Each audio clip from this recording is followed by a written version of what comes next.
अस्सलामुअलैकुम। महंगाई एक ऐसा टॉपिक जिसके बारे में शायद हर आम और खास परेशान रहता है। एक ऐसा टॉपिक कि जब से कयाम पाकिस्तान हुआ तब से हम देखते आ रहे हैं कि ये जो टॉपिक है हर कुछ अरसे के बाद बहुत बड़ा होता नजर आता है और इसमें नई जिद्दतें नजर आती हैं। 1947 हो या 2021, हर बार एक ही बात देखी जाती है कि आज पाकिस्तान में चीजों की कीमतें बढ़ती हुई नजर आईं। आटा, चीनी, दालें, ये सारी चीजें एक एक करके महंगी होती जा रही हैं और यही वजह है कि आम आदमी की जिंदगी गुजारना मुश्किल से मुश्किल तर होता जा रहा है। ये सारे सवालात यकीनी तौर पे अवाम को परेशान कर रहे होंगे, अवाम को झुंझला रहे होंगे और इस बात को सोचने पे मजबूर कर रहे होंगे कि आखिर उन्होंने जो वोट को इज्जत दी, वोटर्स को इज्जत आखिर कब मिलेगी। आखिर वो ख्वाब जो उन्होंने खान साहब की सूरत में देखे थे, सजाए थे और उम्मीदें लगाई थी कि खान साहब के आने के बाद, इक्तिदार संभालने के बाद महंगाई की सूरत में उनको रिलीफ मिलेगा, अवाम को खुशहाली मिलेगी, तो वो खुशहाली नजर नहीं आती। आज पाकिस्तान सूबों की जंग में इस तरीके से गिरफ्त हो चुका है कि आज सूबों के अपने अंदर ही शायद स्मगलिंग होती नजर आती है। आज शॉर्टेजेस की जाती हैं और शायद हुकूमती सरपरस्ती के साथ की जाती हैं। ये सवाल है और बहुत बड़ा सवाल है। आज अवाम, हर तबके से ताल्लुक रखने वाला शख्स परेशान है कि वो आखिर अपने घर का चूल्हा किस तरीके से चलाए, क्योंकि आज हर चीज महंगी होती जा रही है। एक वक्त था जब हम किताबों में पढ़ते थे कि एक वक्त आएगा कि जब आप रात को सोएंगे, सुबह उठेंगे तो चीजों की कीमतें बढ़ चुकी होंगी। शायद वो वक्त अभी आ चुका है और 2020 के साल जिस तरीके से डरावना ख्वाब साबित हुआ, उसी तरीके से 2021 के साल का आगाज भी कुछ इसी तरीके से हुआ।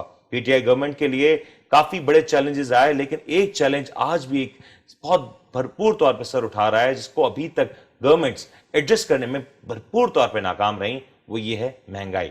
सीपीआई, इन्फ्लेशन के नंबर्स हम अक्सर अपने प्रोग्राम्स में आपके साथ शेयर करते हैं, लेकिन वो नंबर्स सिर्फ नंबर्स ही हैं और वो अक्सर बढ़ते हुए ही नजर आते हैं। महंगाई की इसी तूफान को रोकने के हवाले से आज हमारे साथ बहुत ही खास मेहमान मौजूद है, शकील बेग साहब, जिनका ताल्लुक है पाकिस्तान में जो ये तमाम तरह एक्टिविटीज होती हैं राइट्स प्रोटेक्शन की, कंज्यूमर राइट प्रोटेक्शन के हवाले से, तो चेयरमैन है कंज्यूमर राइट प्रोटेक्शन काउंसिल के। शकील बेग साहब, welcome to the show. Thank you. Shakeel Baig साहब, 2020 का साल कोविड की वजह से हमने देखा कि एक अनसर्टेनिटी रही हर शोबे में। हमने देखा कि जो नंबर्स देखे गए बहुत बुरे हद तक उसने पाकिस्तान की मैशत को मुतासिर किया और पाकिस्तान में आज एक एक चीज महंगी से महंगी तर होती जा रही है। इसकी क्या वजह है सर? जी, सबसे पहले तो मैं आपका बहुत मशकूर हूँ कि आपने मुझे खासकर ऐसे टॉपिक पे बात की कि जो इस वक्त हर घर का चूल्हा जलने से पहले लोग ये सोचते हैं कि क्या चूल्हा जलाया जाए या ना जलाया जाए, क्योंकि रीजंस क्या है कि महंगाई जो है ना वो बहुत ज़्यादा हो चुकी है। महंगाई की हालत अगर मैं बात करूँ तो इस वक्त 2020 जो गुजर के गया है, उसने जहाँ कोविड की वजह से हमें बहुत ज़्यादा परेशानियाँ दी, वहाँ महंगाई का एक जो मैं कहता हूँ कि तूफान आया पाकिस्तान में। पूरी दुनिया में वैसे तो महंगाई का एक अंसर पैदा हुआ कोविड की वजह से, लेकिन पाकिस्तान एक ज़राई मुल्क है। सबसे बड़ी बात यह है कि क्वेश्चन मार्क ये है कि हम खुद एक ज़राई मुल्क हैं जहां पर हमारी अपनी खेत खलियान है, लेकिन वो खेत खलियान क्या करते हैं हमें आज तक समझ नहीं आ रहा। वो जो हम अगर डेयरी की बात करें तो उसके भी हालात बहुत बुरे हैं, वो भी अगर देखें तो वो कीमतें कहां ऊपर जा रही है। डेयरी की भी बाहर से ऑस्ट्रेलिया और इंग्लैंड और अमेरिका से इंपोर्ट की जा रही है, जबकि हमारी अपनी गायें जो हैं ओकाड़ा की, भावलपुर की, वो एक्सपोर्ट हो रही थी। यानी कि अंदाजा करें एक उल्टा पहिया चल पड़ा है। लेकिन महंगाई की अगर मैं बात करूं, जो गरीब जो लोग हैं, जो मतवसत तबका है, जिसके लिए एक वक्त का खाना पकाने का मकसद है कि उसने 3 टाइम अपने घर को चलाना होता है, उसको एक ही वक्त इसलिए पकाना होता है कि वो उसके पास दूसरे टाइम के पैसे ही नहीं, पैसे ना होने के अलावा दूसरे इश्यूज भी है ना, गैस नहीं उसको अवेलेबल होती, उसकी महंगाई इतनी है। तो अब मुझे बताएं कि एक मामूली सी मैं अभी अगर बात करूं, जिस अभी हम स्टार्ट ऑफ 21 में बैठे हैं, तो अगर दिसंबर में अंडा जो था उसको देखें वो कहां चला गया, अंडे की कीमत को देखें, दिसंबर में अंडा जो था वो तकरीबन 20 से 21 रुपए का हो चुका था, जो कि स्टिल अभी तक उसी रेट पे कायमो दायम है, बजाय नीचे आने के। ये वही अंडा था जो 7 रुपए 8 रुपए का मिला करता था, यानी कि 200 से अबाव% वो महंगा हो चुका है। यानी कि उसको इतने पर लग गए, मुर्गी को तो नहीं लगे, अंडे को अलबत्ता लग गए। इसी तरह अगर मैं दालों की बात करूं, आपकी बात काट रहा हूं, ये वही मुर्गी है जो कोविड के जमाने में जिंदा मुर्गियों को हमने ये फुटेजेस भी देखी कि जमीनों में फेंका जा रहा था, बहाया जा रहा था, क्योंकि शायद खरीदार कोई नहीं था। नहीं मुनीर, बेसिकली वजह वही बनी क्योंकि देखिए जब आपने मसला ये है कि हमारा जो तजारत के करने वाले जो दोस्त हैं, जिनको मैं ये समझता हूं कि बैकबोन है बिजनेस की, वो कम्युनिटी भी थोड़ा सा मिसगाइड हुई। उन्होंने क्या किया, वो चूजा जो था ना उस टाइम उसको मार दिया, उसको कुओं में फेंक दिया, जिंदा फेंक दिया, कईयों को रोडों पे फेंक दिया, कईयों को क्या कर दिया। अब वो चूजा जो था मुर्गी बननी थी, उस मुर्गी ने अंडे देने थे। अब वो अंडे कहां से आएंगे? फिर अभी आपको यहां पर सीजन चल रहा है शादियों का, अभी आपको मुर्गी की जरूरत है, आप वो मुर्गी भी पैदा कर रहे हैं। अब 35 दिन वाली मुर्गी को आप 30 दिन पे लेके जा रहे हैं, उसमें भी इंजेक्शन का सिलसिला शुरू है। अब महंगाई के साथ साथ ये भी तो एक चीजें सारी जुड़ी हुई हैं कि आप उस कीमतों को कंट्रोल करने के लिए, उस कीमतों को कम करने के लिए आप क्या करते हैं कि उसकी ज्यादा से ज्यादा अफजाइश करने की कोशिश करते हैं, लेकिन वो गलत होता है बाज दफा। इसी तरीके से अगर मैं सब्जियों की बात करूं तो सब्जियां आपके सामने, मैं मेरा ख्याल है ये अक्टूबर की बात मैं बता रहा हूं आपको, हम सब्जी मंडी चले गए थे। उस वक्त मैंने खुद कोविड में 70 रुपए किलो पालक खरीदी थी। जब मैं वहां गया हूं तो वहां 12 रुपए किलो पालक थी। तो ये भी एक आंसर है कि मकसद है कि चीज अगर हम, जैसे यहाँ एक एग्जांपल दिया जाता है कि पीछे से महंगी है, वो पीछे की तरफ अगर हम जाते हैं कभी तो हमें ये लगता है कि नहीं, पीछे उतनी महंगाई नहीं है, लेकिन यहां भी है। शकील साहब, ये बात हम देखते हैं अक्सर हमारे मुल्क में, हमने देखा है कि महंगाई की लहर आती थी लेकिन वो एक सर्टेन पीरियड के लिए होती थी, सीजनल होती थी, या उसके पीछे कोई बड़ी वजूहत होती है जैसे ऑयल की प्राइसेस का बढ़ जाना, इस तरह के मामला। लेकिन अगर हम 2020 के साल को देखें, जिस तरीके से आप स्क्रीन पे देख सकते हैं कि आगाज सही, इब्तिदा सही मुश्किलात रही। फरवरी मार्च में हमने देखा कि वीट की टेरिबल शॉर्टेज हुई और उसमें कहीं ना कहीं अभी भी कोविड के असरात पाकिस्तान में उस तरीके से मौजूद नहीं थे। जून में चले जाएं तो हमने मैसिव फूड इन्फ्लेशन ऑब्जर्व की, हालांकि जून के अगर फिगर देखें तो उस वक्त ऑयल की जो प्राइसेस पाकिस्तान में थी वो कदरे कम थी। इसी के साथ साथ अगर अक्टूबर में जाएं, अक्टूबर में 1.24% का फिर से इन्फ्लेशन राइज देखा गया, फूड इन्फ्लेशन में राइज देखा। और नवंबर की बात करें तो ऑयल, एडिबल ऑयल, उसकी कीमतों में खुशरुबा इजाफा हुआ, यानी कि कोई ऐसी चीज नहीं नजर आती जिसके ऊपर महंगाई का बेकाबू नजर ना हो। देखिए, इसमें एक तो फैक्टर ये है कि चूंकि ये जो महंगाई वाला आंसर है ये सूबाई है, ये डोमेन सूबाई है, सूबे का डोमेन है।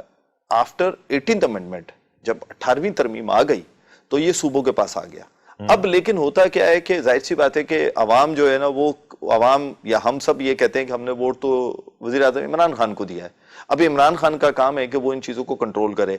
अब मसला ये है कि इमरान खान का काम है, जैसे अब चीनी का इस वक्त दोबारा से प्रॉब्लम क्रिएट होता जा रहा है, आटा आपके सामने होता जा रहा है। अब ये सूबों का काम है, जैसे कि आपने अपने इंट्रो में भी एक बात कही कि एक सूबे से दूसरे सूबे तक भी तरीकेकार जो है ना वो इस तरह है कि जैसे खुदा न खास्ता ये काम पंजाब ने करना था तो वो सिंध ने क्यों नहीं किया, सिंध ने किया तो उसने पंजाब ने कैसे ले लिया। जैसे एग्जाम्पल गंदम की हम ले सकते हैं कि यहाँ पर सिंध में बाकायदा मीडिया ने दिखाया कि गंदम जो थी वो गोदामों में खराब हो गई, मट्टी लग गई, लेकिन उसके बावजूद उस गंदम को हमने शहरों तक नहीं पहुंचाया क्योंकि लेट टेंडर्स हुए।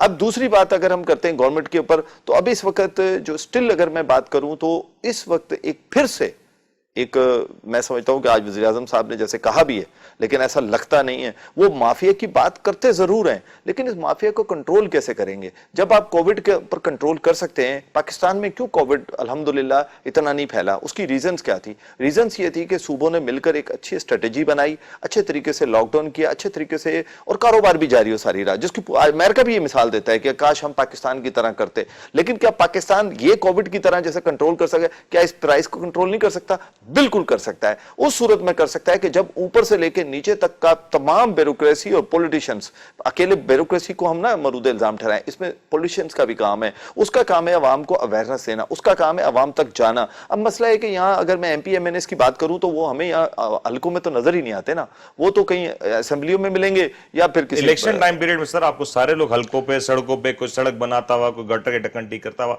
ये सारे मिलेंगे। वो तो हमें वो भी नहीं मिलते जो गटरों के ढक्कनों पे तस्वीरें बनाते थे, जो कराची में नजर आते थे। मेरी बात थोड़ी सी शायद आवाम कहेगी कि टॉपिक नहीं है, लेकिन मैं ये कहना चाहता हूं कि आप कल तक जब गटर पर ढक्कन बनाते थे, वहां तस्वीरें बनाते थे। अब ये शहर कराची के अंदर जो मसाइल पैदा हो रहे हैं, शहर कराची के अंदर जो महंगाई हो रही है, शहर कराची के अंदर जो चीजें खराब हो रही हैं, अब उन ढक्कन कहां से ढूंढे? अब तस्वीरें किसकी बनाए? हम किसके आगे रोना रोए? आपने तो एक अमल करके एक अपने आप को एक हाइप क्रिएट की और आप एक सियासत की तरफ चले गए। लेकिन आप मुझे बताएं कि आज हम किसकी तस्वीर बनाएं? क्या हम उस शख्स, उस एमएनए की तस्वीर बनाएं कि जो ढक्कनों के गायब होने पे बनाता था? आज यहां गरीब से आप चीनी छीन ली गई है, गरीब से आटा छीन लिया। देखिए, आटा एक ऐसी चीज है कि जिसकी कीमत इस वक्त इतनी ऊपर जा रही है कि जो मुझे नहीं समझ आता कि अब पंजाब में कंट्रोल्ड आटे की कीमत नजर आती है, वहां हम लोगों से बात करते हैं तो पता चलता है कि कीमत काफी कंट्रोल्ड है, लेकिन जब हम सिंध की बात करते हैं तो यहां पर कीमत कंट्रोल नहीं है। तो अब मुझे बताया ना कि सिंध में अगर कीमत कंट्रोल नहीं है तो who is the responsible? Sir, Awam responsible है, क्योंकि अवाम ये सारी चीजें कंज्यूम कर रही है। और जहां तक बात रही तस्वीरें बनाने, तो शायद अवाम की सड़कों के ऊपर तस्वीर बन चुकी है जिसके ऊपर महंगाई का रोड रोलर फिराया जा रहा है। इसी में एक छोटा सा ब्रेक लेते हैं, ब्रेक के बाद वापस आते हैं और डिस्कस करेंगे कि बाकी दीगर सूबों में क्या कुछ मामला चल रहे हैं।